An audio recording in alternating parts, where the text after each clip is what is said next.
This is a Schecter Hellraiser Special.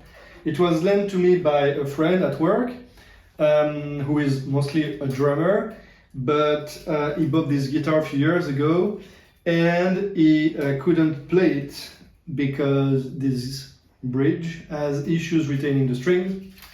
So I offered to help in order to bring it back to playing condition. Also, this guitar has been through mods, especially the electronics and the pickups, and I was really curious to see what it looked like. So that's what we are going to check right now. So let's start with the headstock. We can see it's a Schecter Hellraiser Special. Diamond series means they are made in Korea. And indeed, I checked, this model was made in Korea between 2011 and 2012. That's Schecter branded tuners. They look a bit oxidized, so we would need some polishing. There is this nice cream binding all around the guitar, the head, the neck, and even the body. And I like the nice matching headstock, the same finish as on the body. The fretboard is rosewood, which is very nice. This fretboard is very dry, so I think we can do something about it.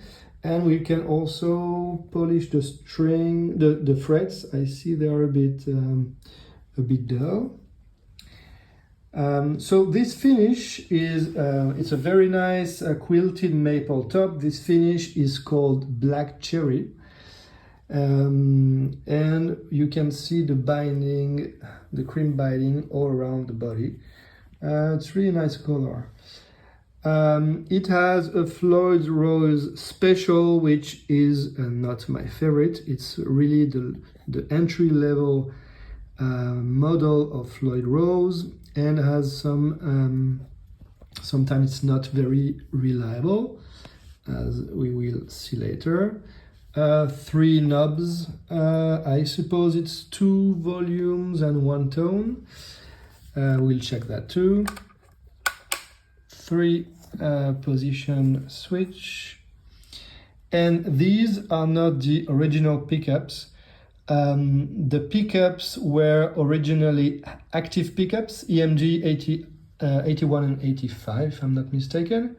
So my friend told me they were replaced by Gibson pickups. So we're gonna check that. If that's the case, it's a pretty interesting deal, because these are very expensive pickups. So on the flip side, we can see that the guitar was indeed made in South Korea. Schecter branded tuners. The neck is mahogany. You can see the typical grain of this wood. It's a 3-piece neck. Here it's a bit darker, but you can guess there is a scarf joint here and at the heel. And you can see the wings have been added afterwards, and they are not the exact same color. So probably this block, this central block, was the three parts. And here it's a bit darker. I suppose there's a heel joint too. You can see it's a set neck with a very nice heel joint here, very comfortable. So that's great. Mahogany body. So you can really see the typical grain of mahogany here. And empty battery pack, because the pickups they put to replace the original pickups are passive, of course, so you don't need a battery anymore. So what's the plan? The plan is first polish the tuners, then polish the frets, hydrate the fretboard, check up what these pickups are, clean the body. It's in pretty good condition, but just clean it. Polish the knobs, and then finally check what's wrong with this bridge. Probably the retainer blocks are not retaining the strings anymore, not doing their job. So that's what I want to investigate. One important point about the method, this time I'm not going to show you every step of the care of this instrument in detail, because it's exactly what I did in the previous video. And also, once you have seen how to polish frets once, maybe you don't need to watch it for another 10 minutes. So I'm really going to show you at each step, before and after, what it looked before and what it looks now, and focus on what's specific with this guitar, meaning the pickups. I want to show you if there are indeed Gibson pickups and which ones, if we can. And the issue with the Floyd Rose, because this is something new, and maybe it can help some of you who may have the same issue with the same bridge.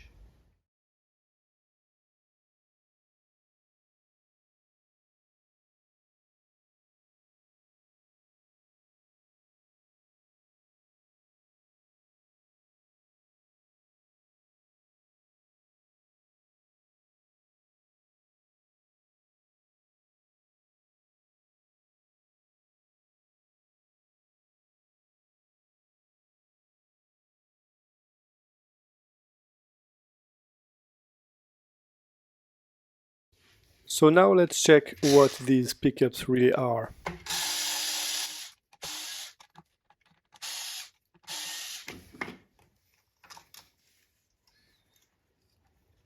And yes, this is the good surprise. These are indeed Gibson Burstbucker Pro pickups. This is a rhythm pickup, and you can see the black sticker, patent applied for.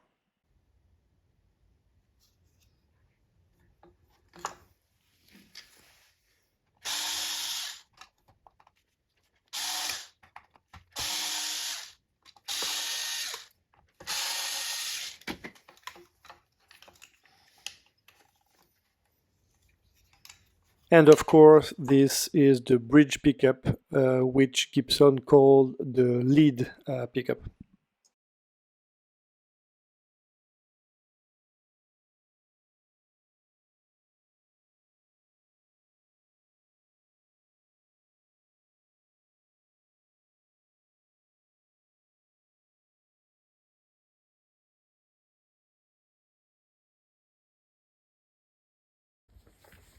So finally, we arrive at the core of the issue with this guitar, which is this bridge. So this bridge is a Floyd Rose Special, which is the, let's say, the lowest quality bridge in the Floyd Rose line. But still, it's very common to find it on up to $700 guitars. I even bought a HM Strat $1,200 guitar with a Floyd Rose Special, so it's really very common. And well, it should hold you anyway. So the problem with this one, according to my friend, is that it doesn't retain the string here. So let me give you a few tips on how to solve that. The first one is, you see these little retainer blocks here, little steel rectangles. So there is a part with a hole, okay, and this hole is designed to receive the end of the tip of this screw, okay. So you have to make sure this little hole is on the screw side and it's down. So when I put it there, it's going to receive the tip of this screw and then apply a pressure, a firm and constant pressure on the other side where the string is. So that's the first point. The second point is here. We have to make sure that the other side, which is the side that is in contact with the string, doesn't have any crack here or any crevice that would let the string slip And here you can see it's not the case. The surface is pretty flat. It's pretty new, basically. It doesn't have any issue. So really, if we have an issue with these and they are cracked or damaged, we can replace them, and preferentially with stainless steel ones.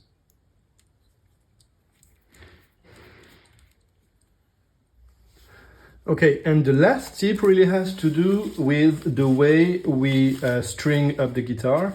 So I put back the Floyd. The retaining springs are in action, and I just put some cloth to try and keep the bridge as flat as possible. So the tip is usually the strings that are slipping away from the bridge are the thinnest strings, right? The highest strings. It generally doesn't happen with these. Why? Because these are wound, so they offer a big surface for these little retainer blocks to catch, to grip. So the little tip is, when I take these little strings, right, they are very thin. So it's very easy for them to slip if the retainer block is not very, very tight. And so the little tip is, you can see we are going to remove this ball, right? When we are installing the Floyd Rose, we just cut off this ball and insert this end of the string in the saddle where the retainer block will tighten it and keep it. But instead of cutting it here, the trick is to cut it very close to the ball where there is this kind of, I don't see if you can see it, there is this kind of a wrapping at the end of the string. So the idea is to cut really close to the ball and keep this little wrapping and insert this little wrapping in there, so it will offer a better grip for the retainer block. So let's try that.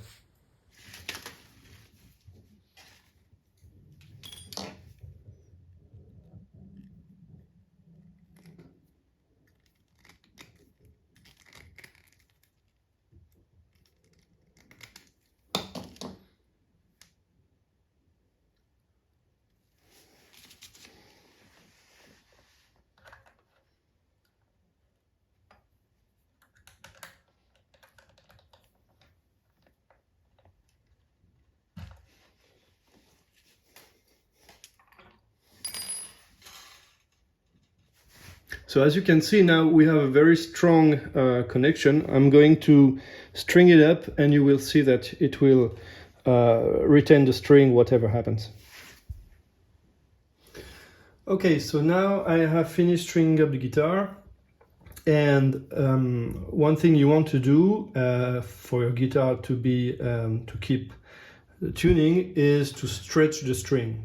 So that's a kind of the ultimate test for our guitar, because I'm going to stretch by pulling the string really not too strong, but as if I were doing like a kind of two-step bend, two tones bend. So it's pretty strong on the string, and if it can retain it here, then it's okay. It will, for sure, it will retain it while you are playing. So let's do that. You can see here.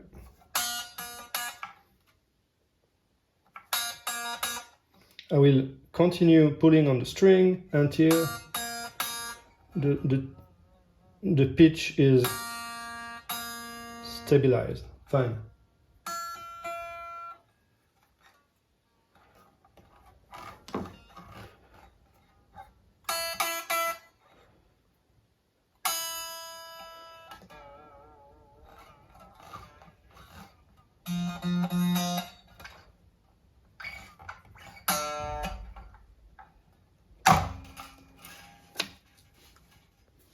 So the issue we had on this string is a bit different.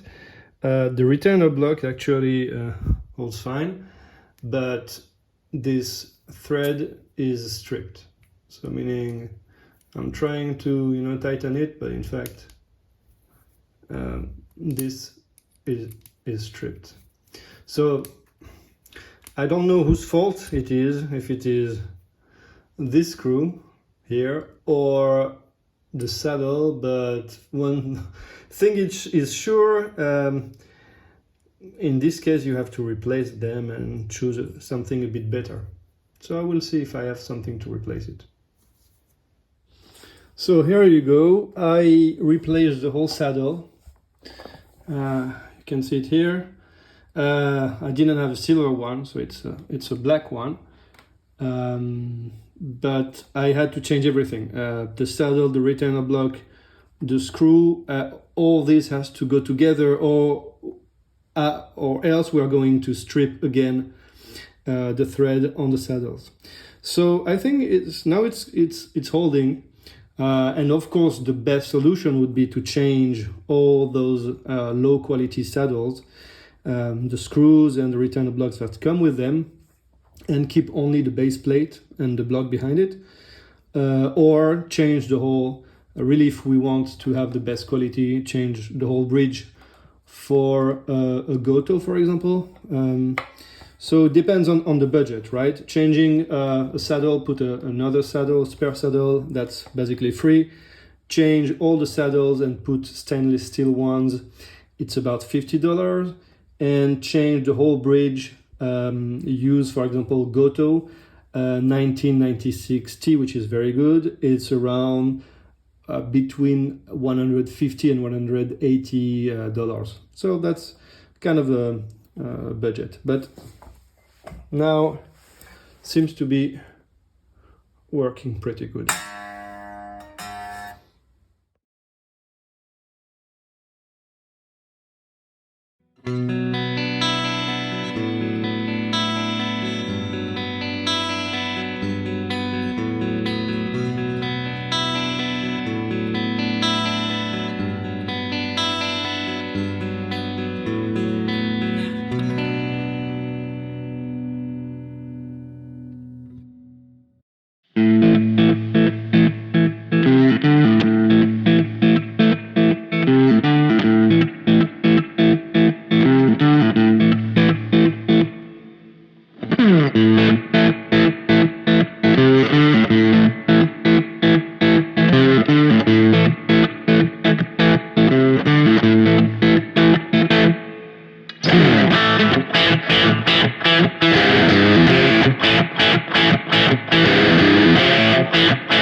So there you have it, Schecter Hellraiser Special, back to playing condition.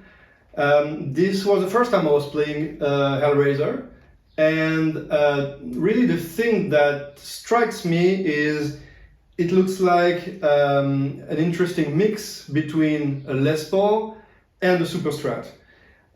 It has a lot of features from Super Strat, the floating bridge, of course, locking nut, the very flat fingerboard, big jumbo frets, the horns, of course, like a Strat. Even the selector looks like a Strat.